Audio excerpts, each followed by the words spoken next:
அனைவருக்கும் வணக்கம்.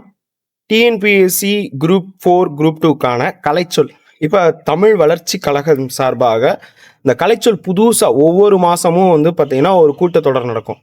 இது வரைக்கும் ஒரு 11 கூட்டத்தொடர், 13வது கூட்டத்தொடர் பற்றி நான் நேற்று வீடியோ போட்டிருப்பேன். அந்த வீடியோவில் நிறைய பேர் பிடிஎஃப் வேணும் சார் அப்படின்னு சொல்லி கேட்டிருந்தீங்க. நீங்கள் பார்த்துக்கிட்டு இருப்பீங்க.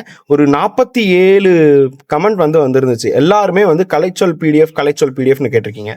ஸோ உங்களுக்காக கலைச்சொல் பிடிஎஃப் நம்ம டெலிகிராமில் நான் அப்லோட் செஞ்சுருக்கேன். அதை டவுன்லோட் பண்ணிக்கோங்க, படிங்க.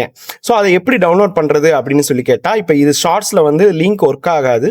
ஸோ அதனால் நம்ம யூடியூபோட கம்யூனிட்டி பேஜில் கலைச்சொல் பிடிஎஃபோடைய லிங்க் நான் கொடுத்துருக்கேன். அப்படி இல்லாத பட்சத்தில் நம்ம கற்பதை ஏஎஸ் டெலிகிராமில் கற்பதை ஏஎஸ் சும்மா உங்களோட டெலிகிராம் போய் கற்பதை ஏஎஸ்ன்னு சர்ச் பண்ணுங்கள். ஸோ ஆட்டோமேட்டிக்காக எங்களோட சேனல் வந்துடும். அந்த சேனலில் போய் நீங்கள் லாஸ்ட்டாக இருக்கக்கூடிய அந்த பிடிஎஃப்பை டவுன்லோட் பண்ணிக்கலாம். இந்த மாதிரி நிறைய பிடிஎஃப் நாங்கள் அப்லோட் பண்ணுவோம். ஸோ அதையும் நீங்கள் டவுன்லோட் பண்ணுறதுக்கு எங்களோட டெலிகிராமை தொடர்ந்து ஃபாலோ பண்ணுங்கள். அண்டு ரொம்ப முக்கியமாக உங்களுக்கு வேறு ஏதாவது பிடிஎஃப் டாபிக் வைஸ் பிடிஎஃப் வேணும்னாலும், அதாவது தமிழில் இந்த டாபிக் எனக்கு வேணும் சார், அதே மாதிரி இந்த குறிப்பிட்ட சப்ஜெக்ட் பாலிட்டி, ஜியாகிரஃபி, சயின்ஸாக இருக்கட்டும், உங்களுக்கு கஷ்டமாக இருக்கக்கூடிய சப்ஜெக்டாக இருக்கட்டும், அந்த பிடிஎஃப் வேணும்னா, அந்த டாபிக் வைஸ் பிடிஎஃப் வேணும்னாலும் எனக்கு சொல்லுங்கள். ஒரு அகாடமியோ இல்லைன்னா தனியோடைய காப்பிரைட்டட் மெட்டீரியல் கேட்க வேண்டாம். ஒரு நம்ம ஸ்டூடெண்ட்ஸுக்காக நாங்களே செஞ்சு கொடுத்துக்கிட்டு இருக்கோம். ஸோ யூட்டிலைஸ் பண்ணிக்கோங்க. உங்களுக்கு என்ன பிடிஎஃப் வேணுமோ கீழே கமெண்ட் பண்ணுங்கள்.